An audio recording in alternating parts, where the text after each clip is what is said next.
欢迎回到品家音响。今天呢，要带大家来看的是美国 Odyssey 这个耳机品牌，他们推出的全新旗舰耳机。一个呢是 LCD5 平面振膜耳机，那另外一个呢是 CRBN Carbon 静电耳机。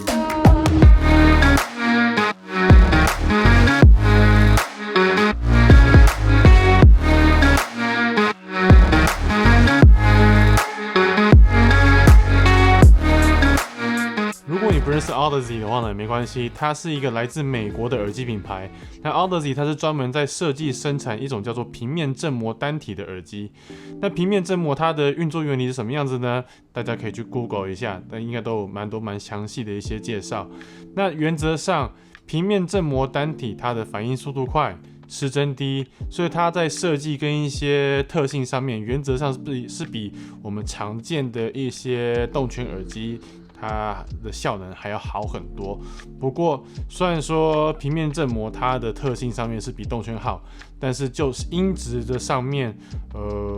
当然还是得看各个厂牌他们对于声音设计它的品质的高低了。这次要介绍的耳机呢，除了 LCD5 这支平面振膜的旗舰耳机之外，另外一支 CRBN 是一支非常值得注意的一支耳机，因为这是 Odyssey 他们这个品牌创始到现在第一支静电式的耳机。那他做这支耳机啊，要做就直接做到旗舰的等级，也等同于他们是直接向市场在宣告说，他们是有能力跨领域做旗舰的商品的。那我们废话就不多说，我们就直接来看这两支耳机吧。那么我们就先从 LCD5 开始来看吧。LCD5 它的外观呢，维持一贯 Odyssey 它 LCD 系列这个经典系列它原型的外观。它的耳机外壳的材质呢，采用了全新的复合素材，还有碳纤维。那这样的设计让 LCD5 的它的重量硬生生的就比 LCD 少了1/3。LCD 4的重量啊，从它是690克，那 LCD 5呢变成了420克而已。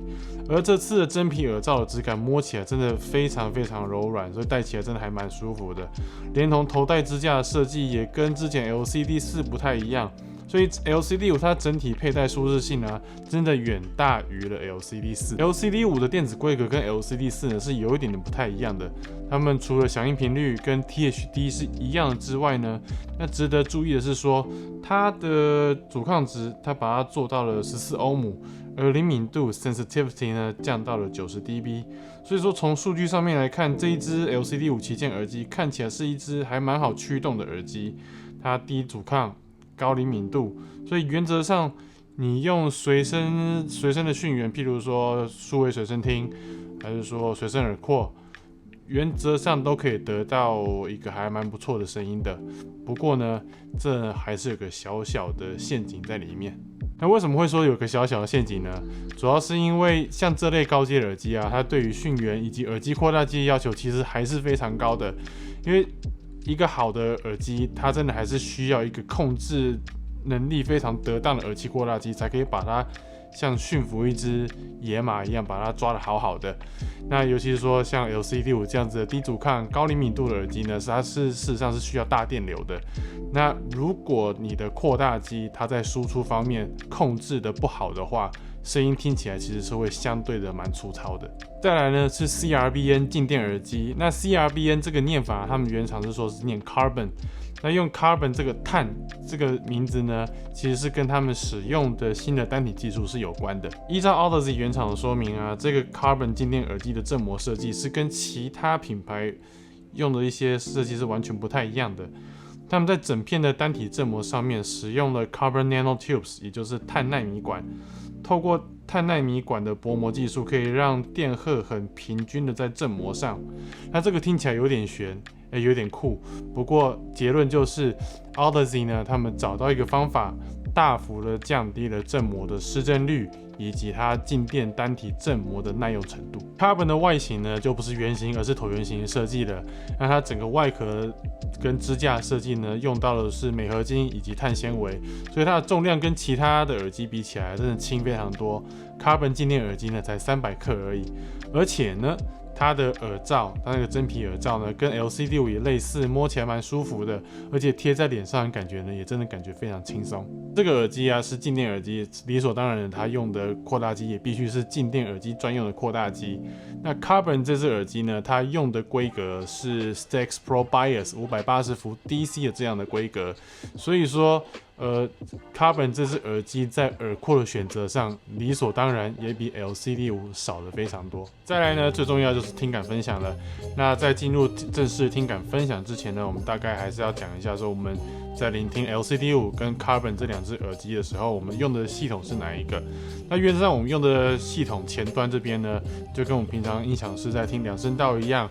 用的是 Auralic 的3键式的数位串流讯源。那音乐伺服器呢，当然就是 Room Nucleus， 然后网络交换器就是 Melco 的 S100 串接为 Versa Systems 的 Smart Hub 3.0。那这3台机器的话，他们的电源都是使用的 Ferrum Audio 的 Hypersource 超级线性电源。那整个系统所使用的电源呢，当然呢就是 PS Audio 的 P12 电源再生系统了。那唯一就是跟平常听的不一样，就是扩大机这方面的。那扩大机的话呢，我们使用的 Woo Audio 的 WA33， 然后跟 WES。那 WA33 呢，就是拿来驱动 LCD5 的。那选择 WES 呢 ，WES 也是 Woo Audio 他们静电耳机专用的耳机扩大机。那它还有一个更高阶版本叫 3ES。那这台 3ES 旗舰的静电耳机扩大机呢，刚好没有货，所以我们就稍微退而求其次，用差不多跟 Woo Audio WA5 同等级的 WES 来试听。不过呢，我们相信品质呢也是非常好的。我们先说这两只耳机的一个整体感觉。那这两只耳机呢，听起来真的是非常非常好听。因为 LCD5 跟 Carbon 这两只耳机呢，它们有共通的音色跟一些声音特质在。那这些特质呢，就是自然、流畅、舒服、不刺激。那虽然说这两只耳机它们的音场上面没有像 Abyss AB26 那种像两声道那种非常庞大那种感觉，不过呢，他们的声音在自然的残响处理上面，还是会给你一个非常自然、通透、很舒服的一个感觉。而且呢，这两只耳机的细节给的非常非常的多，所以无论是真实的乐器，还是说是软体乐器，还是说你在后制做的一些效果等等的一些东西呢，你在聆听音乐的时候，你就会很清楚的发现到这些林林总总的细节都在里面。那你就会很赞叹说，哦，原来这些作曲人、编曲人跟制作人他们在做这些东西的时候，原来有藏了那么多东西在里面，才会让你说在听这些音乐的时候啊，会有这种你会觉得说很舒服，或者很好听，或者觉得很有趣的事情，全部都藏在这些细节里面。这里呢，我想先提一下低频 ，LCD5 跟 Carbon 这两只耳机的低频的质感，其实做的是非常非常的好的。不过呢，如果你是对于低频是属于这种重口味的人的话，这两只耳机呢，你可能会觉得说这不是你想象中或者你习惯的 Audeze 的那种感觉。那我们最近呢，很喜欢拿 Netflix 上面那个德国神剧 Dark 它的第3季的原声带，还有那个2L 的 Magnificat 来做低频的测试。Dark 原声带里面的极低频啊，它是用电子补进去的，所以那个资讯量跟那个能量是非常充足的。而 Magnificat 里面的极低频呢，是来自于管风琴，所以他们的低频呢都还算蛮足够的。所以这些低频的资讯呢，其实我们在透过 EQ 的软体，在音乐播放的同时呢，我们就可以及时观察到那个 Sub Bass 它的那个运作状况了。LCD5 跟 Carbon 他们的低频给的量啊，真的没有想象中的我们期待中那么的多。不过一般而言呢，在做耳机的一些厂牌，他们都会针对目前消费者的一些口味、一些喜好呢，去做一点调整。那么低频多做一点这件事情呢，是目前市场的趋势。不过 Audeze 要做旗舰耳机呢，他们当然不会随波逐流，是做这样的方向。就像我们一开始讲的，它走的是一个自然不做作、流畅舒服的一个声音。所以他们在专注的要做的事情呢，事实上是整体音乐它的一个整体诠释的一个感觉。那这两只耳机的低频质感跟结构呢，实际上是做得非常非常好的。那当我们在听流行乐，无论是 K-pop 台湾流行乐，或者说我们在听 House， 还是说我们最近听的一些非洲的 Afro House 的话，音乐里面的 Kick Drum，无论是真实鼓组里面的 Kick Drum， 还是说是808的 Kick，我们都可以透过这2只耳机听到一个非常漂亮、非常结实的 punch 感。我们听完之后才想到说 Hi-Fi 它一定会做很精密的频率响应的测试，所以我们就去看看说它测量出来的结果呢是跟我们听感上是相符的。果不其然，那 LCD5 呢跟 Carbon 这2只耳机，它给的低频的量真的没有那么多。所以呢，如果你是习惯 LCD 2、3、4的人呢，那你可能要稍微花一点时间去习惯这一个 LCD5 跟 Carbon 这2只耳机算是重新诠释音乐的一个方式。我们这次测试的过程中呢，我们听的还算是蛮多流行乐的。那在中频与中高频的部分呢 ，Carbon 在诠释人声跟乐器方面质感是做的还蛮好的。不过它做的方向啊，我们拿 Stax 来比的话，它做的方向就不像 Stax 那样是做一种比较细致、华丽、亮丽的漂亮那种感觉，它反而走是一个比较细腻、温顺跟朴实的一个走向。不过呢，不要以为 Carbon 它在高频上面的处理不好。那事实上，它在如果说你的曲目里面有一些乐器，或者是说一些电子的元素里面有一些高频，本来就应该听起来比较锐利的部分呢，它还是会很老实的弄给你听。只是说这样的感觉跟 Stax 比起来，那 Carbon 选择的处理方式，它在尾巴那边呢，当然就是会处理的稍微就是让你觉得说，哎呦怎么那么锐利那种感觉，它会把这种感觉啊稍微再做的比较稍微缓和一点。那并不代表说它对于高频的处理是处理不好的。那么 LCD5 的中频与中高频呢，大致上的方向呢，其实跟 Carbon 是类似的。不过由于这2个单体的技术是不太一样的，所以他们在先天在一些物理的特性上面呢，还是会有一点差异在。LCD5 跟 Carbon 比起来呢 ，LCD5 它的声音的厚度跟温暖的程度呢，是稍稍的比 Carbon 呢还要再厚一点，再暖一点。所以这2个之间的差异呢，就是要在试听之后，然后你去选择一个说哪一个比较属于自己喜欢的那个感觉。那这个差异呢，是我们一开始在这样 A/B 比较的时候呢，就可以立刻察觉出来一个蛮大的一个，算蛮大算是你可以很清楚分辨出来一个差异在的。其他的东西像是说反应速度，背景深邃的程度呢，原则上这2只耳机呢，它们的差异呢是大同小异的。再来呢是系统搭配建议的。那因为这2只耳机呢是属于是非常旗舰的耳机了，所以在系统搭配上，我们先讲扩大机。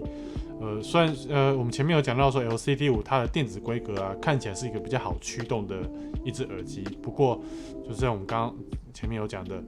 这个是有陷阱在的，你需要的是一个控制能力非常好的扩大机。所以在扩大机的选择上面，通常呢，如果是管机的话，我们会建议是 Audio 的 WA22 以上的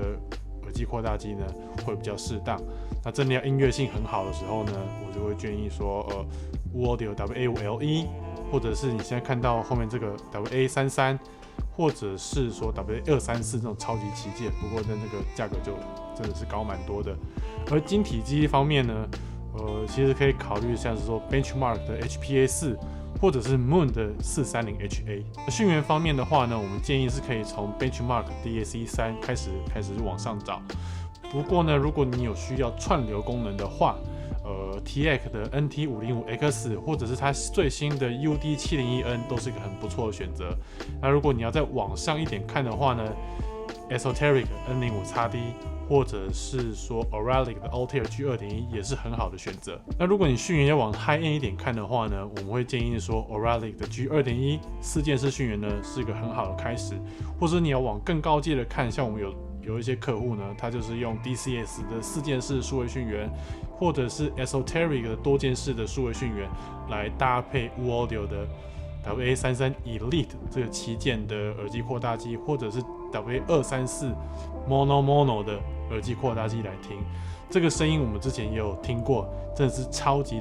爆炸的好听。不过相对你付出的代价呢，也是就是整体而言呢 ，LCD5 跟 Carbon 呢这2只耳机真的是非常值得买的耳机。在一个良好的系统架构下面呢，它提供给你的声音的品质呢，会给的非常的极致好听。当然，你可以透过器材的调整、线材的调整，甚至有的人会透过 EQ 的调整，来把声音调整到一个比较适合自己聆听习惯的一个方向。不过呢，我们自己是不习惯调 EQ 啦，所以可以当做一个参考看看。不过呢，这次比较可惜的是 Woo Audio 的最旗舰的静电耳廓31S 呢，我们店内刚好就是缺货，那就没有办法把 Carbon 呢插在31S 上面来体验的。不过我们相信 Carbon 在31S 的驱动之下呢，一定会得到一个更全面提升的音乐体验。如果你喜欢我们今天影片呢，欢迎按赞跟分享。那如果你还没订阅我们的频道，欢迎订阅我们的频道哦。那我们下次见，拜拜。